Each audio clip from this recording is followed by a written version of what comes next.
Jesus. All right, guys. I think I'm back.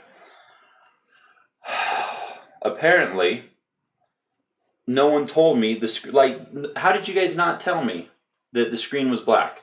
And I was talking for like 10 freaking minutes. Jesus.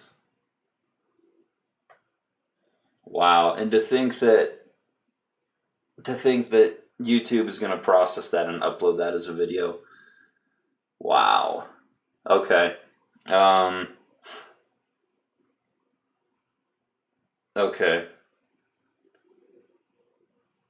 Holy crap. Benchmade quality control. Oh my gosh, guys, I am so sorry. Oh my gosh. Wow. All right. Okay. Man, it looks like the quality is crap right now too. Why is that the case? Let's try this. What do we have going on? Oh, no, quality seems okay. Thank you, Edward. I really appreciate you yelling at the screen. Super helpful. Super helpful. You're the man. That free candy I talked about, buddy, that is just for you. All right. Damn it. Damn it, damn it, damn it. Shit. All right. So here we are. I have no idea where to even go from here, guys. I guess I could just repeat everything. Wow. Okay. My bad. Technical difficulties. Definitely my bad. My bad. Okay, so here we are. We'll just pick up where I left off. So here's the new 0095 Tiger Stripe. As I was saying, this is one of ZT's better offerings. And since I'm going to delete that whole first part where there was actually no video, what's up, guys? We're doing a live stream, and apparently there was no video for the whole first part. So as soon as that uploads, well, that'll just get deleted because it is pointless. So I was going through the new stuff, which I got from Blade Show, although this one I think was pre-Blade Show. I just haven't done anything with it yet because, you know, it's a model that's been around for a while. They just made a limited edition version of it. My original 0095 went to a friend who really wanted it. So yeah, I really wanted the Tiger Stripe. It's got that, you know, that 0350 vibe and maybe even the 300 vibe with the Tiger Stripes. So it was kind of a marriage of a lot of old and new ZT on this model. So, okay. S.E. Charles says, what's G10 scales? 5 likes for the black screen. Edward, silver lining, my friend. So, G10, I should have knives around here somewhere with G10. Oh, okay. So, S.E. Charles, G10 is a material. You'll see it on this knife right here. It's, I don't even know how to describe it. It's not plastic. It is kind of a polymer, like a harder polymer type material. I mean, this is just one example. This one's heavily textured, but it's a really good material for, I don't know, for knife handles. It works really well. It's easy to clean. It's impact resistant. It's way better quality than some of the plastics that are out there. So it's just a handle material.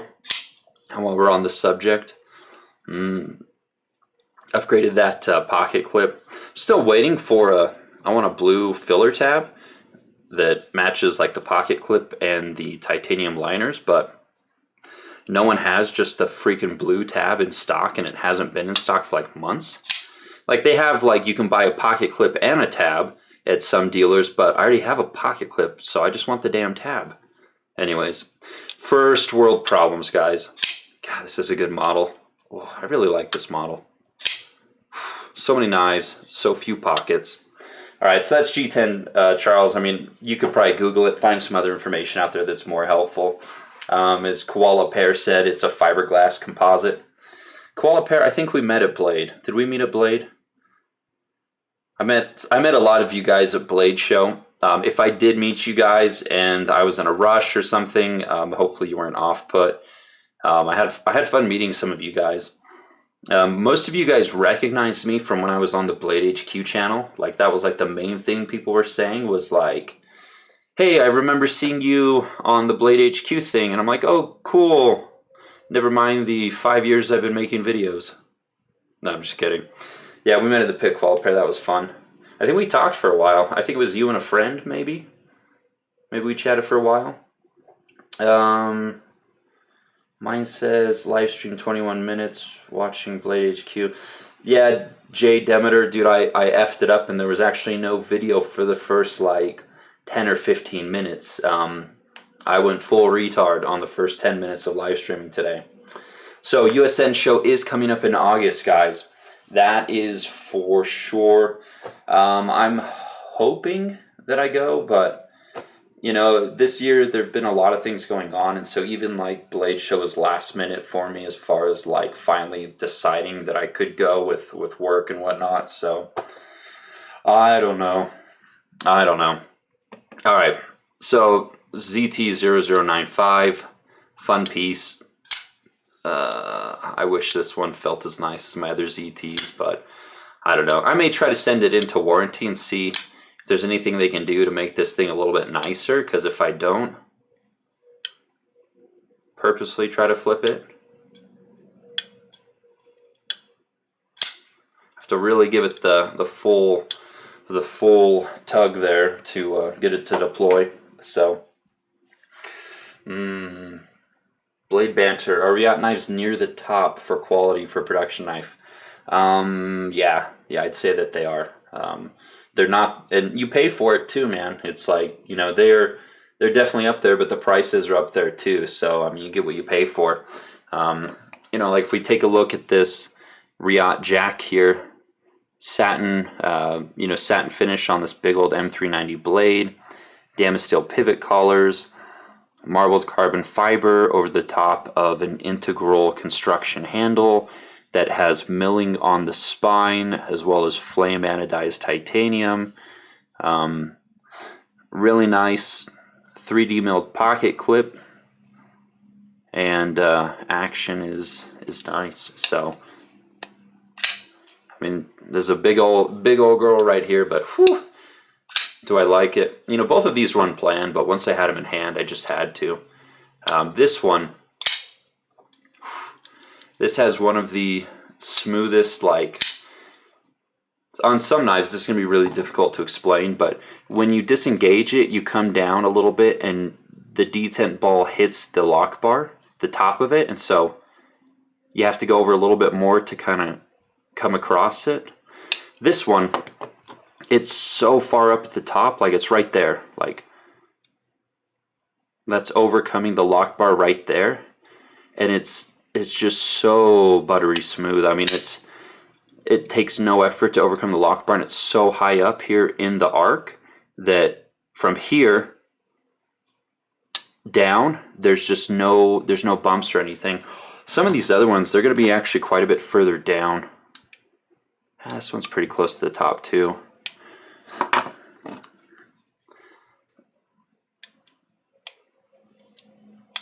These are all Riads. Man, I need something that's not a Riad. Okay, see how far down this one is? Like, here's where it locks up, and it comes down this much before it hits the lock bar. This one, disengage, and it hits the lock bar right here. So you guys can see kind of where they're at in that closing cycle. This one's so close to the top that, and it's got a really nice ramp to overcome it easily, that it just goes, I don't know. We're getting into some real nerdy knife shit right here, but just take my word for it. This is one of the best actions for opening and closing that I have ever felt. I mean, it is so good, just so good. And then the flipper tab, fairly large, and you know, but it comes forward. It's got jimping and just explosive. So definitely one of the best actions that I've ever felt. And the first version, the Valkyrie, was the same way. One of the best actions I've ever felt. The Valkyrie feels a little bit nicer, and the ergonomics are exceptional on this thing too. I mean, this is a really, really, really nice knife. Yeah, I regretted selling the first version, the Valkyrie that I had of this knife, and so I was really glad to see they brought out the Valhalla. And this one has a non-recurve as opposed to the recurve of the God, the names are so confusing. As opposed to the recurve of the Valkyrie. So I feel like this is an improved version in every way of the original. And so I was super stoked to get this one, especially with the copper inlay and stuff. So yeah. All right. So Valkyrie and Jack and Valkyrie. So these were two of the Riats that I picked up at Blade Show. So unplanned, but once I handled them, I had to have them. So you know how it be with knives and crap. All right. What are some of the comments saying? It's amazing how people are more interactive now that there's actual visual on the live stream here. Pretty crazy. Okay. Oh, you guys are blowing up the comments. What's going on? Went to G9. It was fun. Yeah, I was there too, man. Yeah, we checked out the new Isham stuff Thursday night. If you guys go to show, always bring more cash than you think you could possibly need. Yeah, Canada does suck. That is for sure. Okay. Yeah, the new Chavez by Riad are pretty nice too. I almost bought one yesterday. Like, it was in my cart twice, and then I didn't, and I don't know why. So, 15. Okay. When does the Jack come out? Guys, honestly, no freaking clue. I feel like last year, some of the knives I picked up from the show didn't end up coming out for at least 4 to 6 months from Riad. So if it's at the show, I would anticipate like a 6-month wait time before they hit dealers like on the normal stuff you can buy. So I'd say probably 6 months out for these, if I had to guess. I also don't know if the Damage Steel pivot collar was just for Blade Show stuff or not. But yeah, this is a really cool piece. So the people who bought them at Blade, I highly doubt anyone's going to be letting them go. So you just really aren't going to see any of these for quite a while up for sale. Riat said mid-July for the Jack, if I remember right. Ooh, I doubt it, man. I'm with you on the wishful thinking koala pair, but they're behind on a lot of their builds for other people.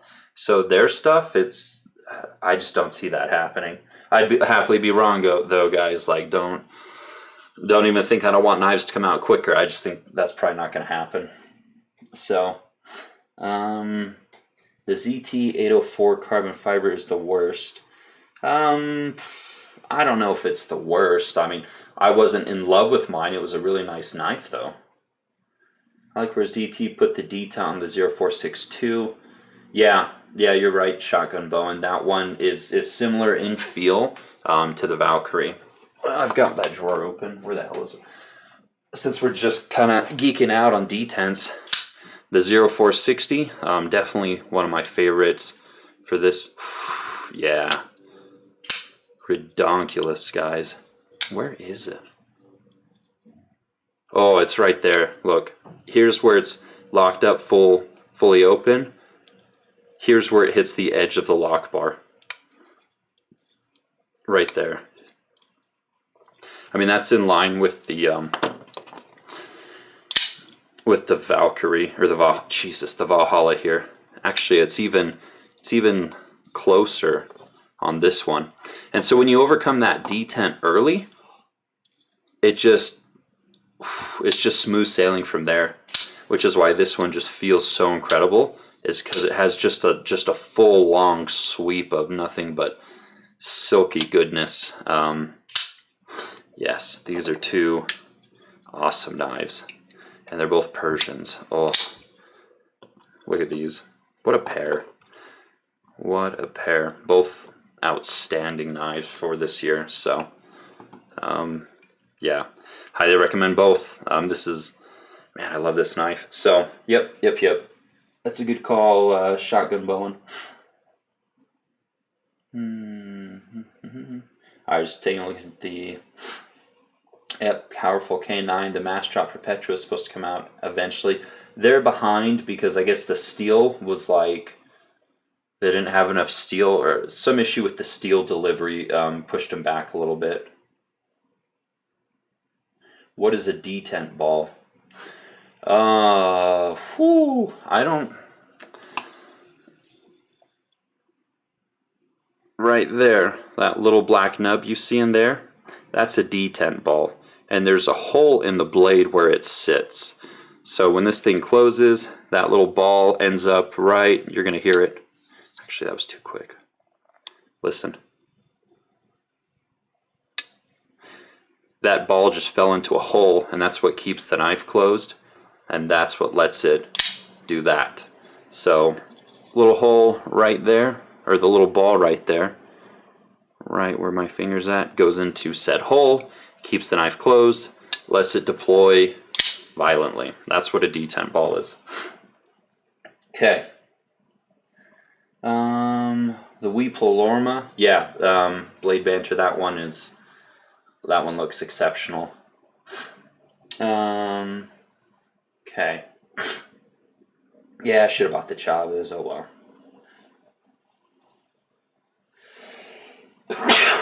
Okay, excuse me. Okay. Okay, looking forward.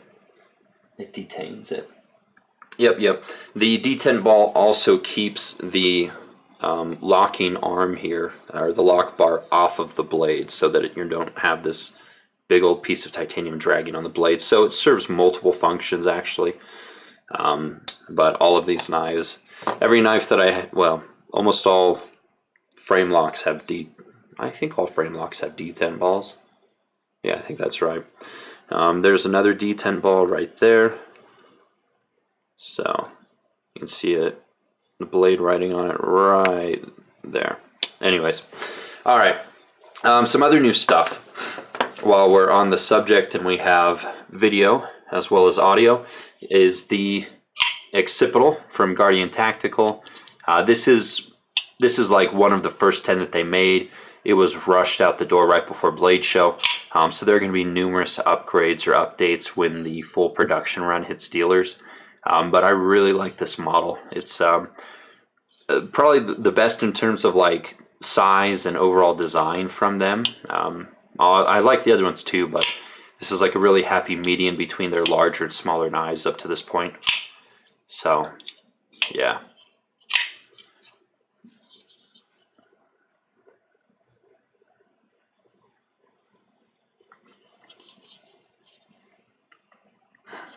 This is number, what is this, 9? Yeah, they just had a handful of Blade Show. So, some of the updates, I'll just tell you guys now, like, there's some sharp edges back here where this screw is. They are going to add some milling here to the lock bar to make it a little bit nicer. They're going to improve the detent ramp right here, which is where the detent ball jumps up onto the lock bar. They're going to improve the ramp a little bit. So some minor changes that'll make it even nicer. So that's the Guardian Tactical Occipital. And then since we didn't have any freaking visuals or video when I first showed this, this is the Mosier Menace Imminent. So yeah, titanium zircotai thumb stud and pivot collar and backspacer and pocket clip. So rides on bearings, super smooth. Derek's work is very, very nice, and if you guys look around carefully, you can find some of these models for below table price on the secondary market. So yeah. All right. Okay. What was your favorite knife at Blade Show that you were unable to buy for whatever reason? Qualipair asks. Man, I still really want a Grant and Gavin Hawk Deadlock, and I still want a Grant and Gavin Hawk Orbit, which is a collaboration with Serge Pachenko. Those are the two that I want. I missed out buying a Jason Guthrie Scout at Blade Show, which I was kind of bummed about. So I don't know. Those were the three that were like on my list, but just didn't work out because I ended up buying some other stuff first. And once you kind of blow the majority of your load, there goes all the expensive knives. So yeah. Yep. All right, let's see. Anything else? Just quickly run through some of the other new stuff while we have video. The new mini glimpse. This one was made by Riad. This is one of the Beg Knives Steelcraft series. We got the. I can't even think what the hell is this called right now. Oh my gosh, guys, I'm a mess today. Cracked ice finish. That's what it is. We've got cracked ice finish on the pocket clip, back spacer, and then it's even internal too. It's pretty nice. If you want to frost yourself, get some cracked ice. So, very cool build from Riad and Beg Knives. Chain drive, MRX. Cycle life on these things is insane. I'll talk about that when I get to the video, but this is a really interesting piece, so kind of glad I picked this up. I like things that are interesting. It's kind of what's pulling me these days, because if it's not good video content, it's less likely for me to buy it, it seems. So it's amazing how just having a channel affects your purchases, whereas, you know, I don't know. It is what it is. So, how is Blade Show West? I don't know. We'll see how those shirts turn out. It seems like there's a new show like every freaking week these days, so. Did you get a Berg Iron Pup? Nope, did not get one of those. Yeah, it wasn't, I don't know, it just wasn't on my radar. It's made by it's a nice design. Just didn't get one, so. I don't have any knives on order right now. Jared wanted to know. I just don't have anything on order. I would like to get on an order for anyone who's got some of the new the Damacor. It's a new type of steel that was debuted at Blade Show. It's Dama Steel's Sanmai, their own proprietary Sanmai stuff. I'd really like some of that, and I'd like to get on someone's book who has some of that, but I don't know who has it, and I don't know. I'm not on any orders right now, which, I don't know, is a good and a bad thing, I guess. So, yep, this is Ratworks, manufactured by Guardian Tactical for Ratworks, so, yeah. All right, I think that's all the new stuff for me. Oh, one knife that I still need to do a video on is the Beast from PMP Knives. I gave it to my buddy Steve over at Bloody Sharp Edgeworks. I think that's what it is. And he put a mirror polished edge on this knife, which takes it from slightly disturbing to truly terrifying for a lot of reasons. But namely the fact that this blade is kind of exposed back here, so it's now got a really, really nice edge on this thing. I really need to do some apple cut tests with this thing, and that's why I wanted like a really nice edge on it, just for giggles. So yeah, the PMP Beast, it's apparently, as he was trying to sharpen it, and I think his CAME system, this knife is so heavy that it was making his like sharpening system fall over, which was pretty funny to hear. He basically had to keep like one hand underneath it to keep it from falling over, or one hand on it while he sharpened with the other hand. Otherwise, it would just topple because this thing's so heavy. I think this is like 13 ounces. It's ridiculous in every regard. So. Anyways, I thought that was funny, the fact that I put a really, really sharp edge on this thing, mirror polished, or I had Steve do it actually, so yeah. There's that. There is that. Yeah, BZ Blades, it's definitely got a lot in common with the Medford Praetorian tie, I think. At the get-together I was at, we actually had a Medford Praetorian tie in this side-by-side. Slight differences, but overall fairly similar. And actually the Medford Praetorian tie, assuming that's the one I'm thinking of, is just as large as this one. Like, they are equally ridiculous. So, yeah, there's that. Oh my gosh. Oddly enough, this thing will fit in your pocket, but again, with that big old exposed, like you should not have anything else in your pocket with this knife, because if you reach in to grab something, whew, you're getting sliced. There is no question. So, yeah, there's that thing. It's even skeletonized. Isn't that adorable? If they didn't skeletonize this, it'd probably be like 15 ounces. It'd pretty much be a pound. So, yep. All right. What do you think is better? Yeah, Nick would love to play with that thing, I'm sure. Current most carried knife. I don't know, man. I rotate through on purpose, but the one that I've been enjoying carrying the most is probably my Shirogorov 90 F95. I've really enjoyed carrying that one. So, okay. Erlis Bebry was saying something about picking up a Starboy or hold out for the new model. I would go Baby Machine over Starboy personally. I like that model way, way more. I can't even. Okay. Okay, what does that weigh? Jared asked. This thing is like over 13 ounces, so it's heavy. It is extremely heavy.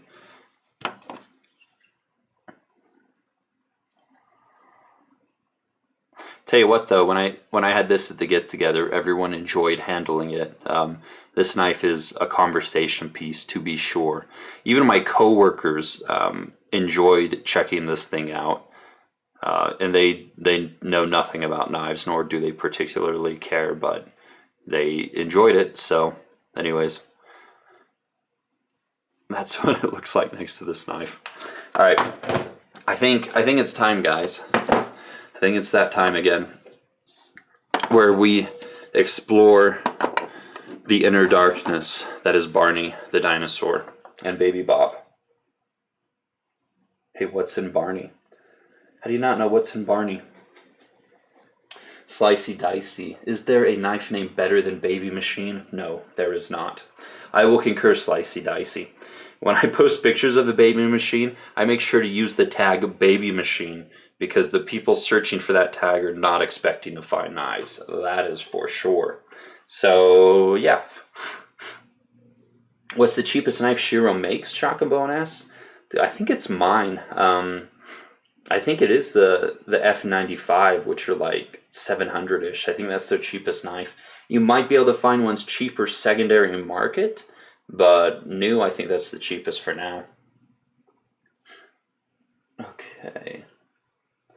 Do you have a suggestion for a nice thin folder for food prep / bring to the office? Yeah, I really like, for that purpose, I'd probably look at the new Zero Tolerance 0609. Really thin blade stock, really good ergonomics, not too large, not too small, and premium steel, premium construction. I think this one is a really good knife for that purpose. For me personally, you know, looking at what I have over here, another really good one, less expensive, would be like the Kershaw Dividend. This one is equally thin blade stock, thinner grind.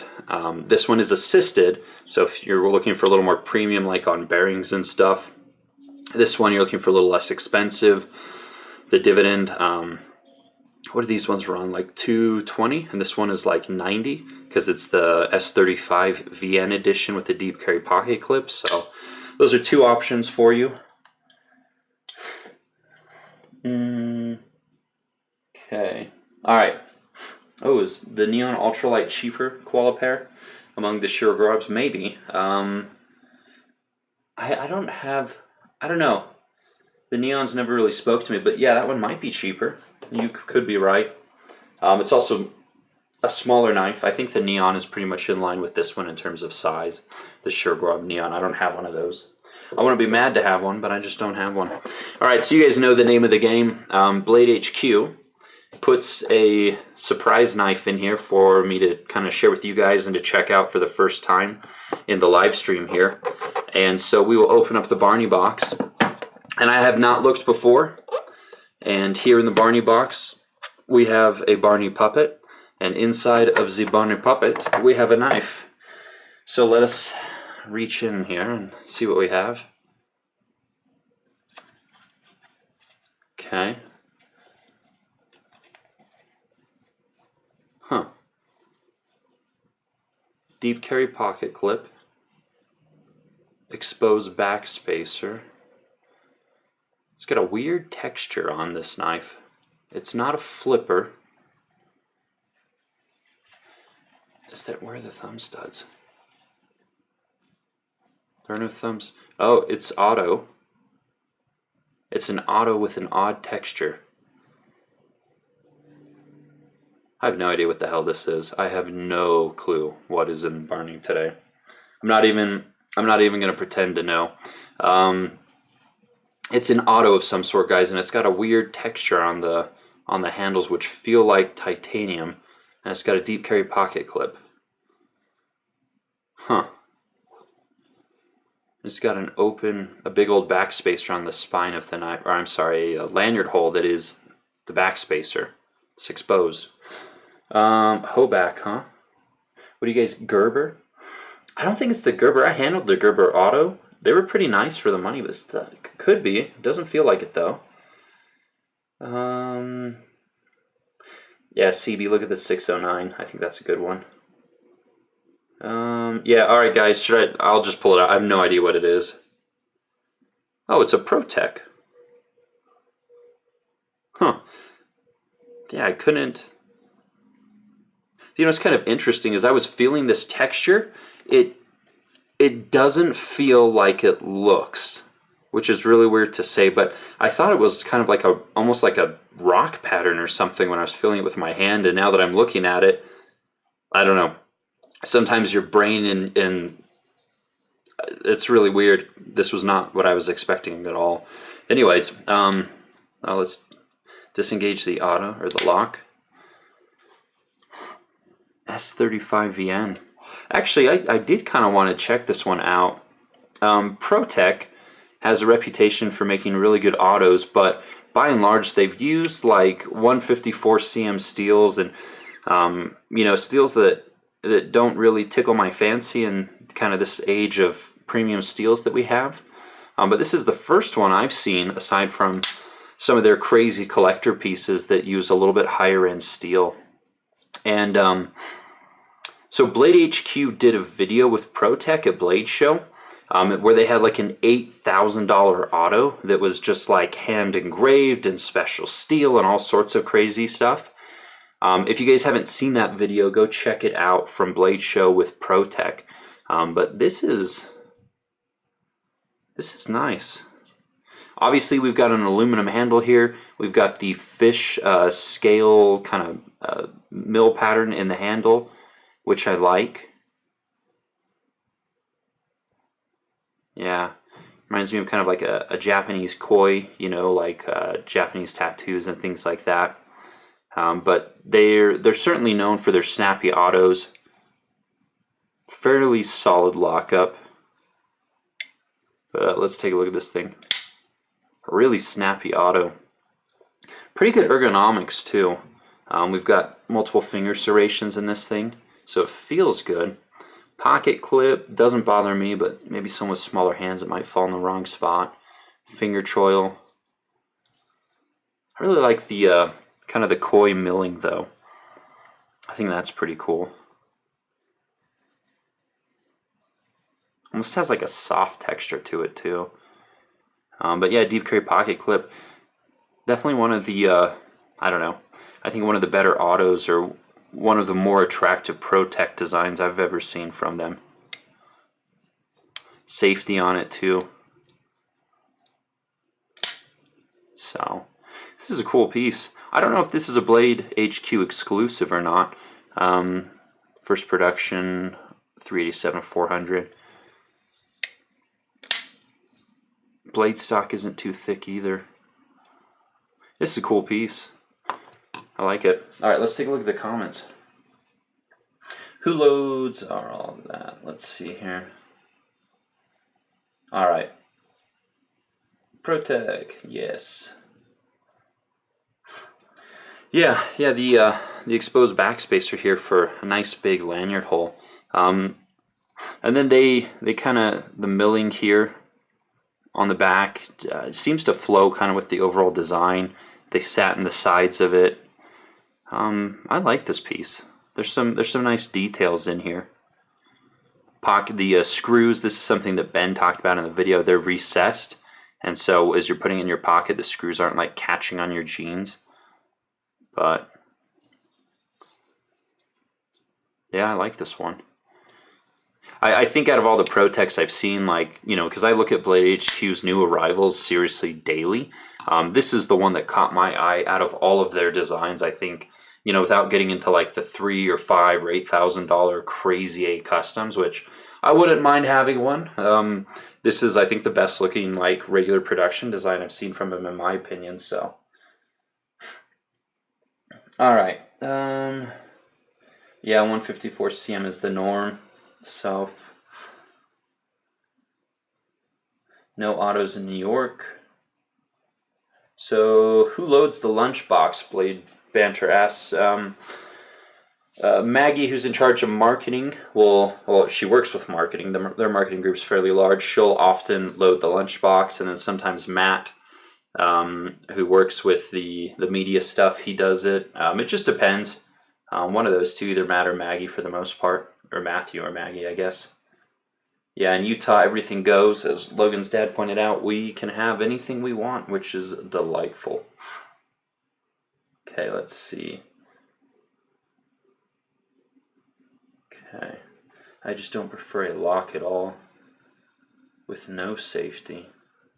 Never had any issues. Yeah, I've got some side opening autos that don't have safeties as well. Like my Grant and Gavin Hawk Mud Auto. There's no safeties on this thing at all, and I've carried it quite a bit. I actually really like this knife. This is a piece I was really excited to have, but yeah, I've never had a problem with it deploying in my pocket either. You know, same thing with the out the front automatics. I've carried this one quite a bit as well. It's getting, you know, scratched up and stuff, and never had a problem with it. I feel like this thing's gotten smoother, to be honest. It's I feel like it's broken in a little bit. That's a really addictive action. That one's really nice. So anyways, so yeah, you know, the locks aren't necessary, but for a lot of people it's just kind of a peace of mind. You know, and it's the locks have been there for so long that, you know, you might have someone who has carried autos for, let's say, 15 years and they've never had one deploy in their pocket. But just the fact that the autos have always had locks means they wouldn't buy one without a lock, even if they forget to or never even actuate the lock. You know, it's I don't know. People are the same way with guns too. Like, you know, as long as you know what you're doing and how to operate it, you won't ever have a problem. But for some people, I think it's peace of mind.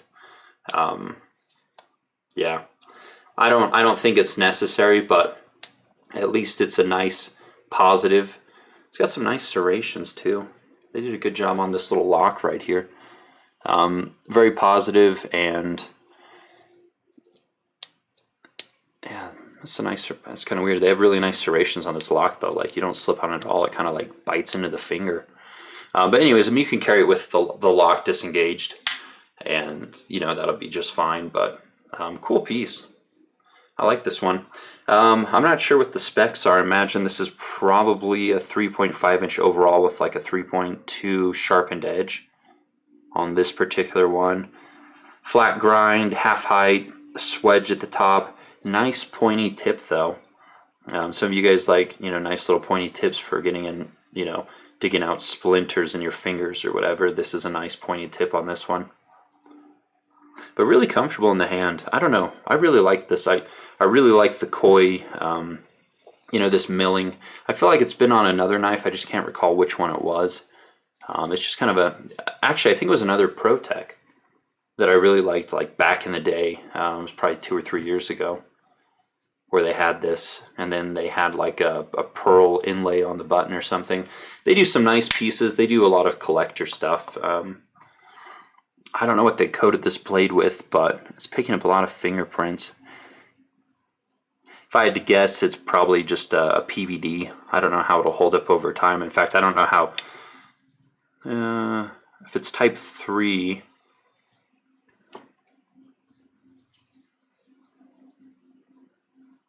feels slightly different.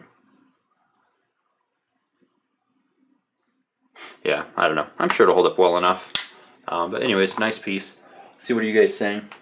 All right, Logan's dad, thanks for the specs. So, yeah, 3.25 total length and 2.8 cutting edge. So blade length is 3.25, cutting edge is 2.875, thickness 0.13, which is a little bit thinner than a Para 2 as far as the blade stock goes. So, yeah. And the model number is the...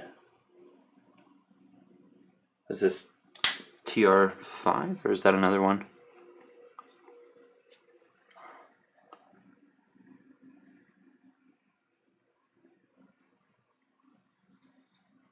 Anyways, all right, cool. All right, so what do you guys want to talk about? Any questions that you have for me or any other stuff that we want to go over? I bet that other video is up already that I freaking botched. I bet it's processing currently. Hopefully I can delete it before it goes up and hide my shame of, oh, it's not processing yet. Ugh, maybe it's still going to be attached to this video. We will see. We will see. All right.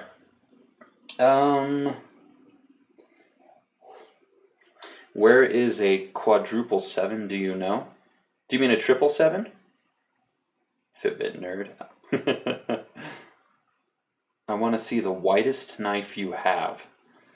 Shirts Johnson. You're gonna have to tell me which constitutes like a really white knife. You're gonna have to tell me about that.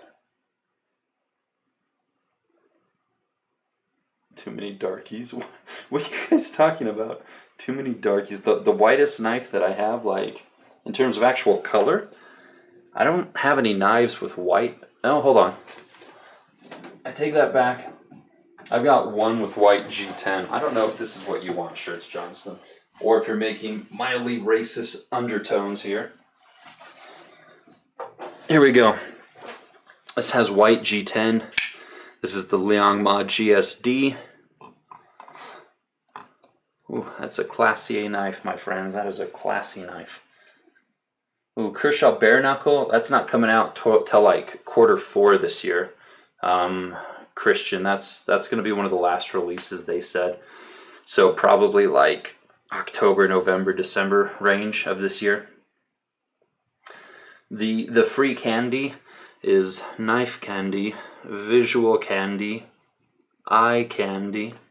I can keep going, guys. I can keep going. Look at all these. Let's do some auto magic up in here. Ooh, look at that automatic goodness. Fully encased spring system, normal coil spring. This one has a compression spring, so 3 different types of autos. Pretty cool stuff. I have not handled the Microtech Cypher OTF. I just uploaded a video on an actual Monroe Cypher, though, which was a manual opening flipper, which was pretty badass. Christian Moloch, if you're asking about a 777 ZT, I don't know anyone that has one currently that would sell one. They're going to be expensive if you find one. Okay, let's see what are some of the other questions. Okay. Tack Force is as white as you can get, Shotgun Bone says. Alright, so apparently white people do have a specific type of knife that they carry. We will have to make a poll at some point. Koala Pair, are you going to be on Knife Nuts more? Doubtful. You know, Knife Nuts, they're kind of over there doing their own thing. They just had me on for Blade Show. But doubtful. They've kind of got their own thing. They're doing their own brand. They're developing. So, you know, they're probably cool with me coming on a little bit, but they're not wanting to make me a main staple in what is kind of their thing or their gig. So I don't know. I mean, I'm not going to say that I won't be on there again, but it's definitely not going to be a regular occurrence. You know, if I am on there again. So yeah. The custom knife factory is white. Oh yeah, I have that one too. All right, other white knife. Where's that? Up here. Here we go. More white knives. The custom knife factory, awesome. Actually, this one's more of kind of like an ivory color, and then this one's like a white G10 color. I think the camera is picking that up, so there you go. There you go. How did you find out you were broadcasting a black screen? Because someone finally said, "Why is the screen black?" That is how I knew. So, white like your Nordic ancestors. That's true. I did one of those. What is it? You and Me 23 or Ancestry tests or whatever, where I spit in a little tube and I sent it off, and I got to find out all of my heritage. So yeah, mostly English and German. Pretty white, I guess you can say. So he wants a Grimsmo. Is a Grimsmo a really, really white knife? I don't know, James. You tell me. Okay, going back to the detent subject, do you still have an 804 CF? Detent on mine is super late. The detent on mine is... Oh, I don't have my 804 CF, but they're all manufactured the same, so the way that it feels on your knife is how it will feel on all knives. Detent placement will not change, you know, within the same models. So it's going to be the same on everyone, Carl. All right. Okay. Are these for sale? Anthony asks. No. Well, here's the thing. Everything has a price. But since I don't want to sell anything, my prices would hurt. So, yes. Everything is always for sale, but nothing is for sale. So, I'll let you chew on that. Benjamin Proper versus Spyderco Chaparral. You know, I've never had a Spyderco Chaparral shotgun, Bowen. I don't know why. I just never have. I don't think it's ever really caught my attention enough. But the Proper was a decent little knife. I like that one. Oh, snakes, reptiles with Echem knives. I